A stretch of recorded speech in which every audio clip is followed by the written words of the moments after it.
In this section, we're going to be talking about special products.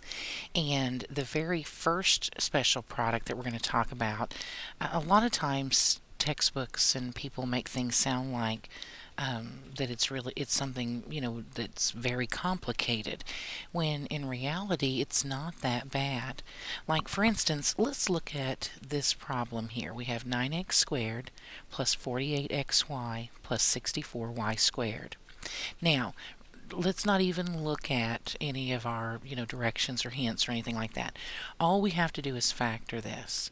Well, remember your rules of factoring. First of all, it's to factor out a greatest common factor if there is one. And so as we look through this problem, there's not a greatest common factor. So now we look to see how many terms we have. We have 3 terms.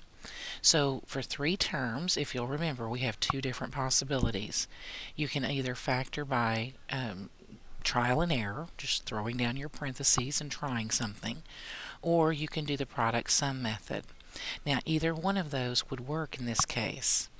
Now, here is kind of a little trick. Whenever I look at a trinomial that has the first term is a perfect square and the last term is also a perfect square, a lot of times when that happens, you can factor this by trial and error, and it actually will factor very easily. So let's try doing that. Let's just try throwing down our parentheses here and keeping in mind that 9x squared is a perfect square. What times what would give us 9x squared, thinking it's a perfect square? Well, that would be 3x and 3x. And now let's do the same thing for the last term, the 64y squared, keeping in mind again that this is a perfect square. So because this is a perfect square, I think probably the most natural way to break it down would be 8y times 8y. So 8y and 8y.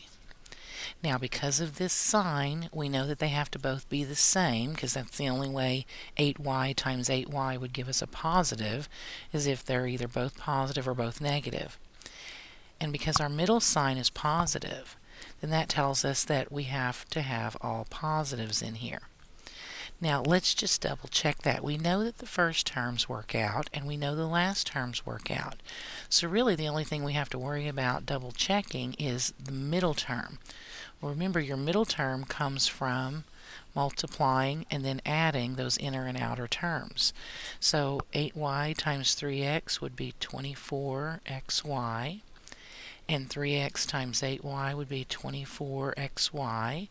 And when I add those together, I do in fact get 48xy. So that tells us that this is the proper way to factor it. Now, because this is the same thing times itself, we could write this in a very compact and nice way. We could write it as 3x plus 8y quantity squared.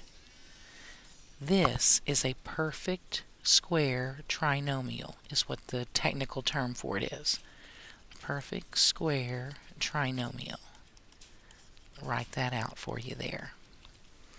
Now, a lot of times they're going to have you look at this and say, well, you need to recognize that these are perfect square trinomials and that they will factor into this specific pattern.